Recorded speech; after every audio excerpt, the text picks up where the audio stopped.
हम कितना भी प्रेमपूर्ण व्यवहार करें, फिर भी कुछ लोग जानबूझकर हमें दुख पहुंचाते रहते हैं। ऐसे लोगों के साथ कैसे निपटा जाए?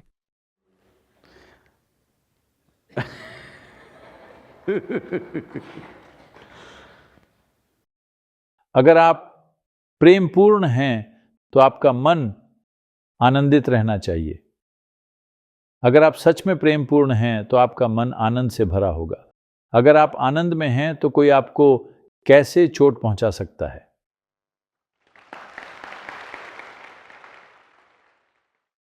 आपके मन में यह एक वस्तु की तरह है। जब आप कुछ देते हैं तो बदले में कुछ पाने की अपेक्षा रखते हैं। यह तो धोखा है। आप प्रेम से व्यवहार करते हैं तो आपकी उम्मीद होती है कि सामने वाला भी वैसे ही रहे। ऐसा नहीं होता। प्रेमपूर्ण रहना हमारी प्रकृति है। दूसरा कैसे रहता है ये उसकी प्रकृति है। यदि आप प्रेमपूर्ण हैं तो प्रेमपूर्ण ही रहिए। अगर आप प्रेम में हैं तो आपका मन आनंदमय ही रहेगा। वो व्यक्ति क्या करता है यह उसकी समझ है। अगर वो आपको चाकू मारता है तो ये एक अलग बात है। इसे अलग तरीके से निपटना होगा। आपको जो पता है आप कहेंगे, उन्हें जो पता है वे कहेंगे। आप दुखी हो जाते हैं, यही है ना। अगर वो चाकू से मारते हैं तो ये और मामला है। वो अलग तरह से निपटना होगा। चाकू नहीं लगा है। जो आपको ठीक लगा आपने कहा, जो उन्हें ठीक लगा उन्होंने कहा। आप सोच रहे हैं कि आपने जो कहा, आपने जो किया वो तो अच्छा है, और जो उन्होंने किया वो दुख पहुंचाने वाला है। ऐसा नहीं है। हो सकता है वे आपकी मूर्खता सहन न कर पाने के कारण चोट पहुंचा रहे हों। किसे पता?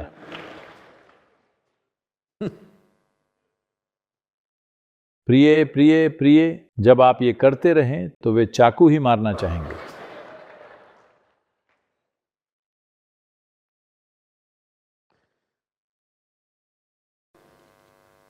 आपको जो पीड़ा हो रही है वो किसी और के शब्दों से नहीं हो रही। अगर कोई कुछ नहीं भी कहता तो क्या अंदर घाव नहीं सड़ रहा होता है? अगर आप ऐसे लव यू कर रहे हैं और उन्होंने कुछ नहीं कहा तो आपको चोट पहुंचेगी या नहीं?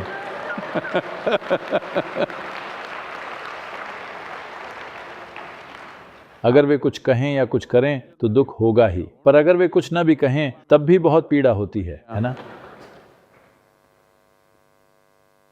ऐसे मूर्ख मत बनिए। इसके मूल को बदलना होगा। हमें पीड़ा क्यों होती है? क्योंकि हम चाहते हैं कि दूसरा व्यक्ति हमें कुछ दे। जब वह हमें नहीं देता तो हमें पीड़ा होती है। अगर आप आनंद में हैं तो किसी और से कुछ लेने की जरूरत ही क्या है? ये आनंद में नहीं है। इसीलिए लोगों में ये चाह होती है कि अगर मैंने कुछ दिया है तो मुझे भी कुछ मिलना चाहिए, पर ऐसा होता नहीं है। अगर उनकी जिंदगी छीनकर आप खुश हो जाते हैं तो वो व्यक्ति ताक में बैठा रहेगा। जैसे ही मौका मिलेगा वो आप पर टूट पड़ेगा। यह रोजाना दो लोगों के बीच होता है। पहला दूसरे को, दूसरा पहले को खींचता है। चलता रहता है। समझ में नहीं आता कि क्यों। 3 दिन पहले कोई मुझसे मिलने आया था। पति पत्नी का बड़ा झगड़ा। मैं कई सालों से उन्हें जानता हूं। मैंने पूछा, अरे तुम्हारी शादी को 22 साल हो गए हैं लेकिन तुम दोनों अब भी झगड़ रहे हो? उस महिला ने कहा, सद्गुरु रोज वही झगड़ा होता है।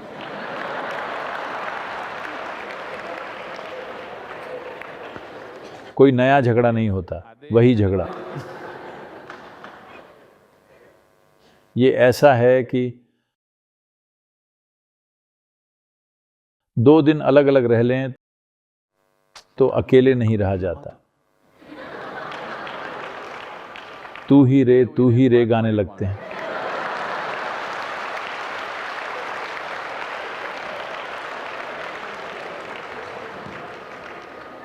लेकिन जैसे ही साथ आते हैं 24 घंटे के अंदर लड़ाई शुरू हो जाती है।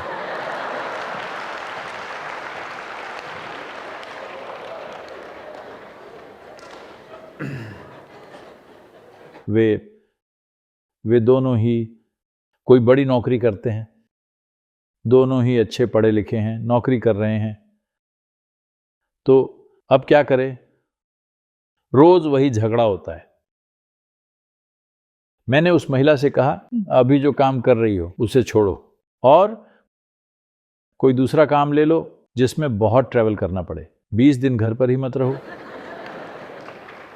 ऐसा कोई काम ले लो। तो 3/4 झगड़ा खत्म हो जाएगा। जो 1/4 झगड़ा बचेगा वो घर पर रहने के दौरान हो जाएगा। ट्रैवल वाली नौकरी अगर ले लें तो झगड़ा खत्म। अगर आप 22 सालों से बिना रुके वही झगड़ा कर रहे हैं तो मेरे कहने से कल आप नहीं रुकने वाले। ट्रैवलिंग जॉब अच्छी है ना? नहीं तो महीने में 10 दिन आश्रम में आकर रहो। आपने अच्छी पढ़ाई की है, प्रतिभा है, हम उसका उपयोग कर सकते हैं। 10 दिन यहां रहो, वहां 20 दिन रहो, यहां 10 दिन रहो, समस्या पूरी तरह खत्म। अगर महीने में 30 दिन आप लोग नहीं मिलते हैं तो जिस महीने में 31 दिन होंगे बस उसी महीने में मिलेंगे तो तू ही रे होगा, अच्छा रहेगा।